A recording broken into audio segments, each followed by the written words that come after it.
Hello and welcome to another episode of Earth911 Sustainability in Your Ear. I'm Mitch Ratcliffe and we're back with another innovator interview. Today we're going to be talking with Kate Gaertner. She's the author of Planting a Seed, 3 Simple Steps to Sustainable Living. Kate's also a corporate sustainability expert who's been advising companies for several decades about how to communicate and make sustainable changes. And she recently shared an article on Earth911. It's aimed at all of us developing habits for a sustainable life. And we wanted to talk about that article and her advice for individuals and companies that want to turn the corner to achieve dramatically improved environmental outcomes. Welcome to the show, Kate. How are you today? I'm good. Thank you for having me. Well, hey, first, thank you very much for the article. And we'll, of course, be adding a link to the podcast article about that. But it starts off with an important point that we should start from our core values tied to our families, our health, the purpose of our work when building these new habits. Are there values that anchor us in wasteful habits?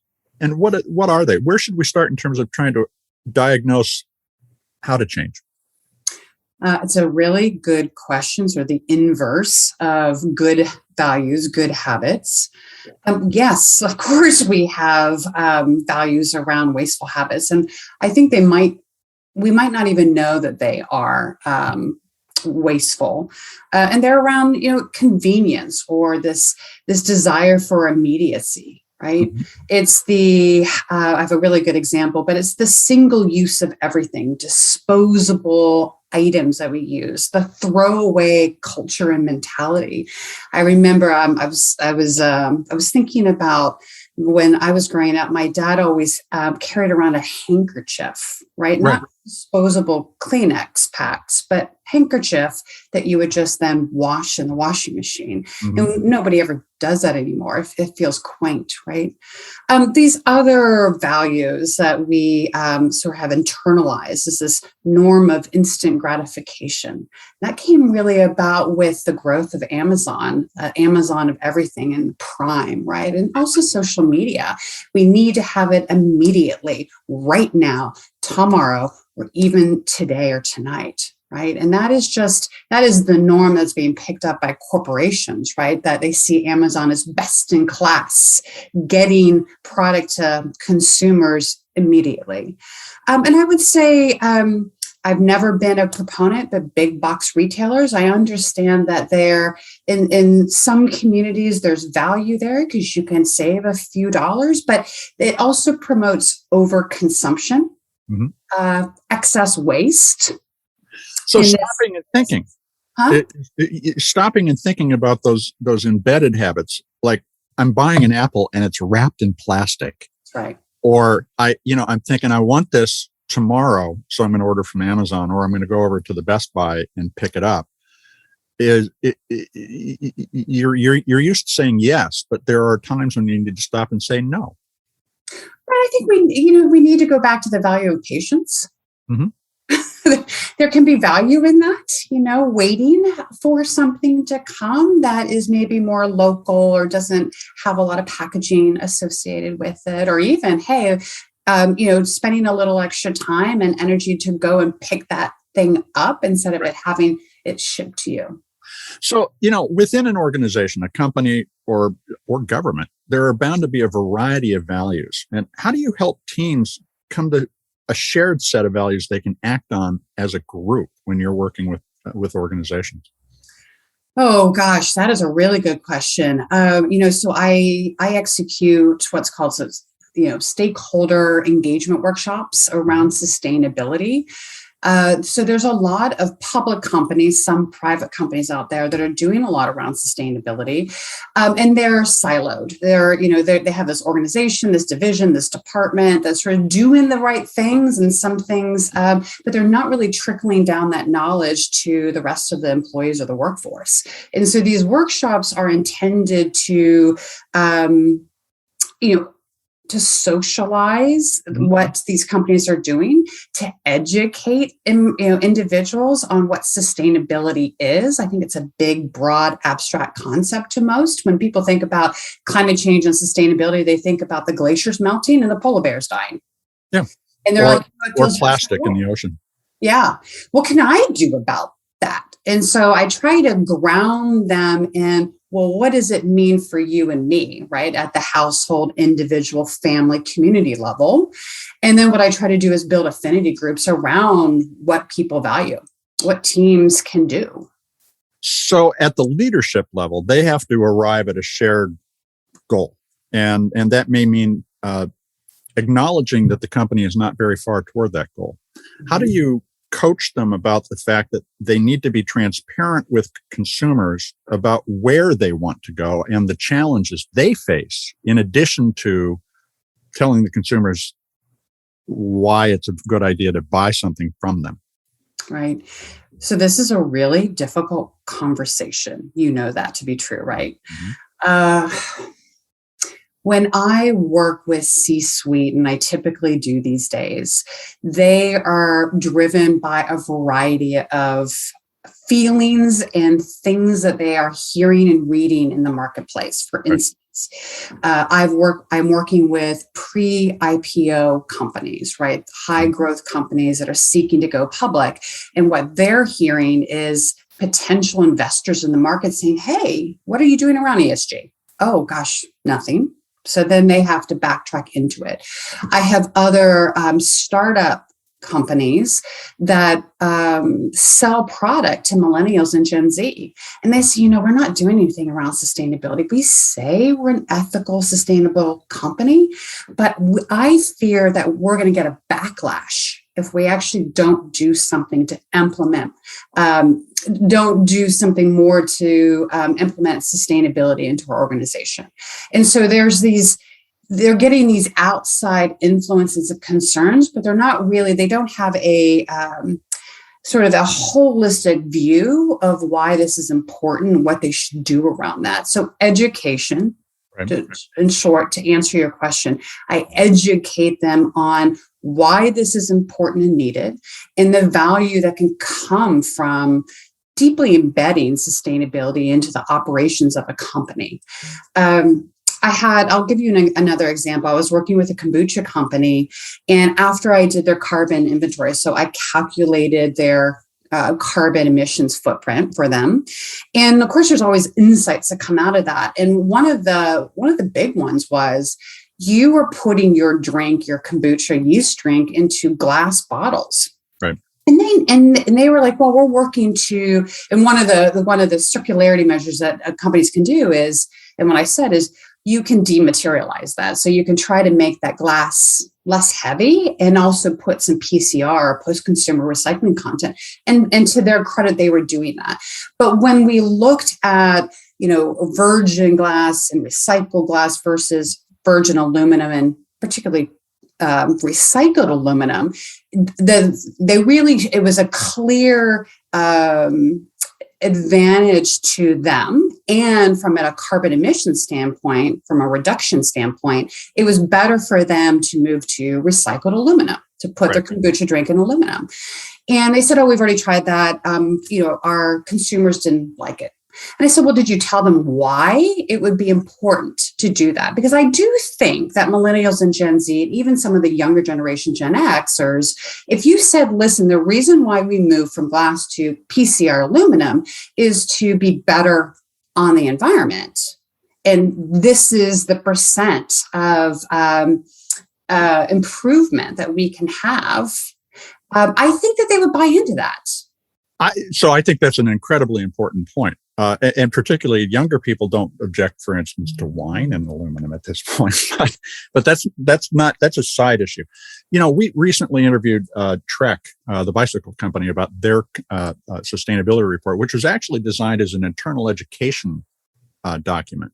And so they were trying to propagate, these are the values that we want you to apply when making decisions internally, but they shared it externally with their customers. Yeah. And so you could see the CO2, embodied CO2 of individual bikes in this document. It got you thinking, first as an employee, if you were a Trek employee, but as a Trek buyer, about, the next time I buy a bike, I'm going to be looking at these factors. So do you suggest to brands that they be ready to explain their life cycle analysis results, the environmental impacts of their supply chain, all of these things to consumers? How much information is too much information at this point? Yeah, it's a really good question. I mean, a companies more and more, especially around their building footprint, right? Their building infrastructure. They're, the facilities management individuals, they're doing these life cycle cost analyses on how much it costs overall for a sustainable system, a sustainable process or product versus an unsustainable one.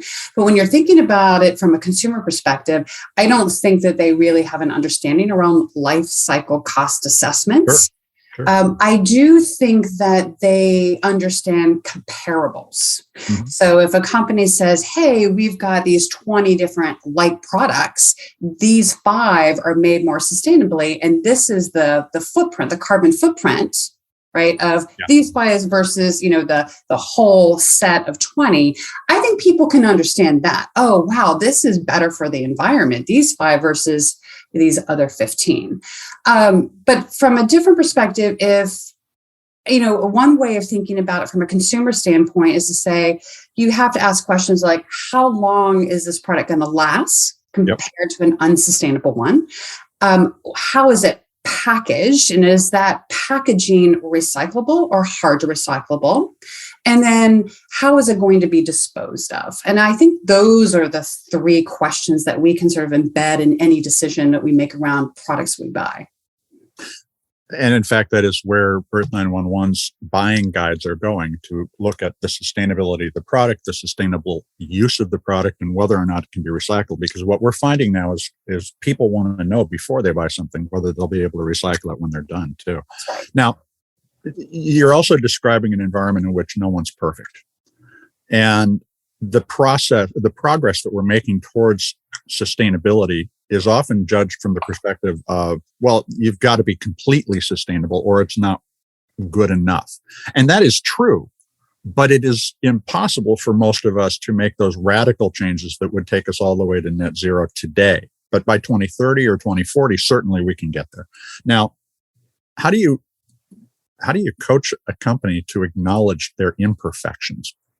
And to do so I don't. I mean, first of all, I think perfection is the enemy of progress, right? So I do tell people and companies all day long, just start. Let's just start. And the first way that I start with organizations is I say, hey, let's conduct a carbon inventory, so we know where your emissions are within your supply chain and what levers you can affect to reduce that carbon footprint.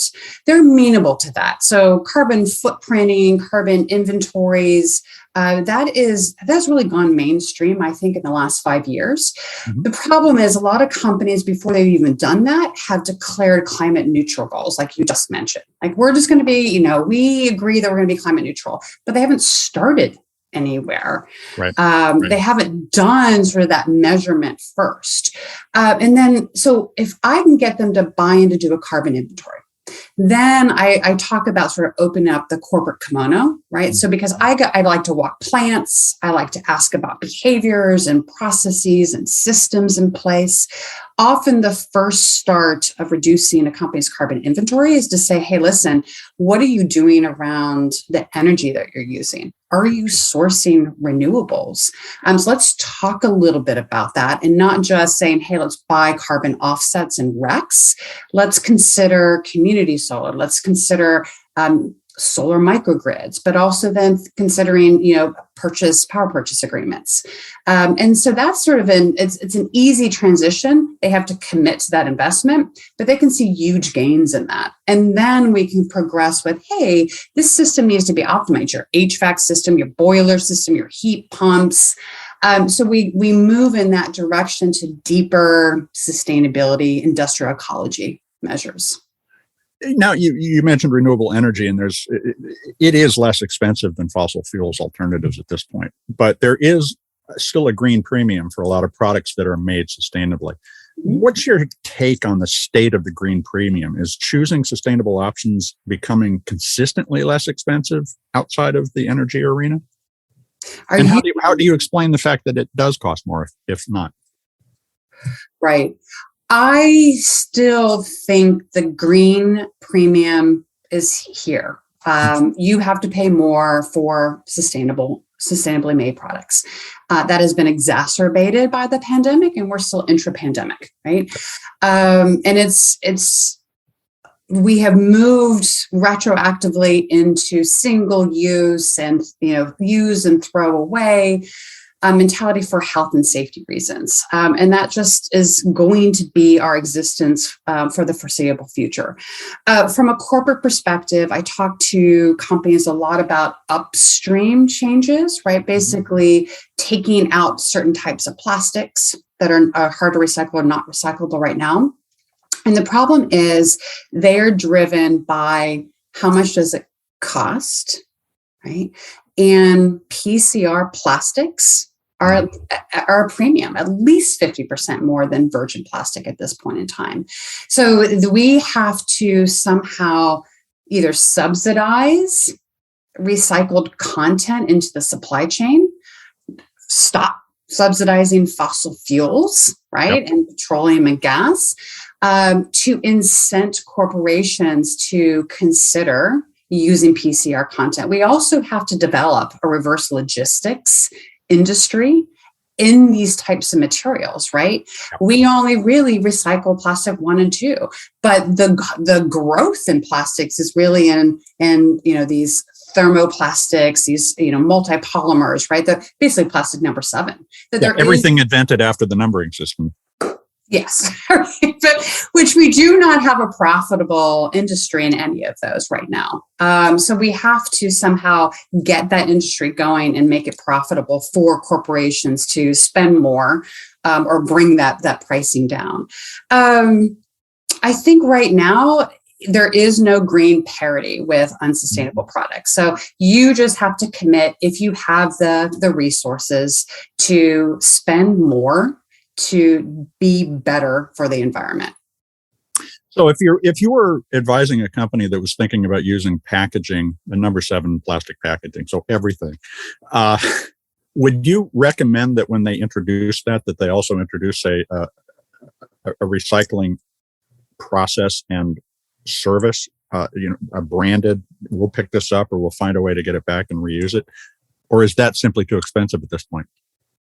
So I had a company, a beauty company, come to me and ask for us to do that for them. Say, hey, listen, we're really interested in this. We, millennials buy our products. So we would like to implement a post-consumer recycling program where they can drop off their products after they've used their lipstick or their makeup, eyeshadow kits, and we'll recycle that for them. And I said, you can do that. And I can put that financial business case in front of you. But it doesn't make any difference. You might get an extra 1 or 2% of those materials will get recycled because you'll work with a partner that actually will sort that and get it, to the right partners. But fundamentally, we have a broken recycling system. Mm-hmm. So the best thing that you can do is consider changing the materials that you put into your products, right? And again, that's a long-term process, but they weren't willing to do it right then, but I did that analysis for them. And so it was an eye-opener for them, right? So they're in the beauty business. They were using like palm plastic with formaldehyde in it. And they're like, oh my gosh, that can't be. Yeah, we didn't know that. We didn't know that, right? It's in most of their parts. So it's this idea of now they're going back to their supplier and saying, how many parts, how many different types of plastic that we do put into our componentry, can we source a percentage of PCR, so post-consumer recycled plastic in those materials? But then they're also working with their suppliers, and this is a longer term process, is redesigning those componentry pieces with less materials in them and better materials, right? That's where they need to spend a lot of energy. And potentially simplifying your plastics inventory so that it falls within the recyclable categories that exist today. Right. So that simplifying it, using less parts, and then using more recyclable plastics, but also make it easier to what is it, to sort and break apart, so the materials can go into the right buckets. To disassemble for recyclability. Disassemble, yes. So let me flip the whole thing that we're talking about around and ask you from the perspective of a consumer, because you're an informed consumer. What's the easiest way to assess the benefits of a sustainable product? What do you look for when you're trying to compare a traditionally made product with a sustainably made product? What do I look for? First of all, I try to avoid buying plastic. Mm-hmm. Second of all, I like to commit to companies and brands that are making product where they own it after I'm done using it.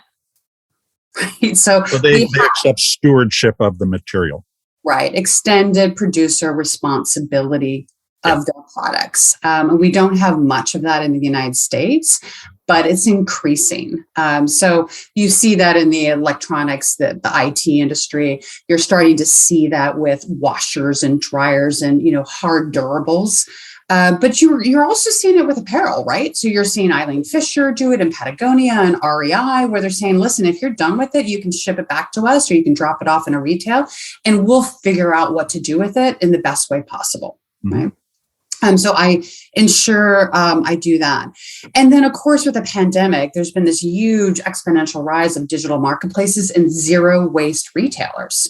And so this is going to become a big, big thing. The one that I use locally here, they're called Good Intent, right? And so everything that they sell is highly curated on their marketplace with very little to no packaging. Right. And we need to move in that direction. We need to say no to this excess of packaging. So now that the climate crisis is clearly here, and we've got the UN saying that it's code red for humanity, that we need to act now, how would you encourage companies and consumers to start a dialogue? And that has to go beyond, I'm going to write a note and say, I don't like your products anymore because they're not sustainable. What do we do as consumers to engage companies in working with us to reach the values we were talking about at the beginning of the conversation? I think the consumers have a lot of influence. The problem in the past, and I'll get to answer your question, the problem in the past is corporations have said, we're just waiting. We're waiting for the consumers to care. And once they care, we're going to do something, right? And, it's not really, I've always hated that argument, because it's not up to the burden has been put on consumers to recycle, but we're not the ones that are creating the products that we consume, right? So really it is the burden of industry. I would say, I think the millennials and the Gen Z have it right. First, don't buy products that are not sustainably made and aren't sustainably recycled or revalorized. I would tell other people to boycott those companies, brands, and products. I would then call out the companies and, shame them. Shame does work, right? And it shows the consumers care. Yes. So there's, you can collectively shame companies, and they do not like that because their brand is everything. Their reputation is everything. So they'll try hard to repair that disconnect that they have with the consumers. And frankly, listen, I work with corporations for a reason. Corporations, governments, they're all built by individuals, right? So individuals have a huge sway in changing these systems, these political systems, these cultural systems, these economic systems. A new CEO comes in and says, it's time for us to do this. Everything changes then. Everything does, because what gets done is set at the top level. You can have change makers, but the leadership of organizations or municipalities or the federal government also have to say this is important. So I would say collectively becoming a member and joining groups at the national and state levels for policy change and policy maker change. New legislation, EPR roles and regulations, right? We need to change the system of how we use materials and how we operate as organizations today. Well, this has been a fabulous conversation. Let me just ask, because we really didn't talk much about your book. Tell us about Planting a Seed. Thank you. Planting a Seed. It is a book about understanding what sustainability is and how it can be meaningful in individuals' lives, right? And household lives, really trying to make it practical, putting it into buckets and saying, listen, sustainability is this big term that is not well defined, but hey, if I know what I can do around transportation, if I know what I can do around food and energy systems and waste and consuming goods, and I give I understand the practical behaviors that I can implement to make change that are better for the environment, then that's a long way towards the goal of climate change mitigation, right? Climate change mitigation is not going to come down to individuals alone. Right. We have to work at all levels of systems, but it's important that we take personal responsibility. And we're empowered. We have a sense of agency that we can affect change. And the expression of those values then radiates throughout the entire society. So I think that's a great place to close this conversation, but I encourage everybody to take a look at your book because we need to be prepared to have this conversation. People working in companies as employees and leaders need to be prepared to think about the conversation they want to have with consumers. And Kate, I want to thank you for your time today because I'm thinking differently. Oh, thank you, Mitch. I really appreciate your time. We've been talking with Kate Gaertner. She's the author of Planting a Seed, 3 Simple Steps to Sustainable Living. Look for the link in the article that accompanies this podcast. She also recently released an article on Earth911, Developing Habits for a Sustainable Life. Check it out. We hope that's a starting point for you thinking about the values we discussed.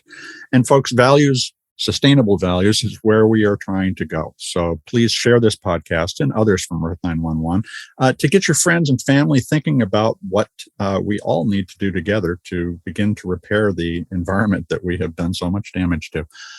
This is Earth911 Sustainability in Your Ear. I'm Mitch Ratcliffe. We'll be back with another interview soon. In the meantime, folks, take care of yourself, take care of one another, and let us all take care of this beautiful planet of ours. Have a green day.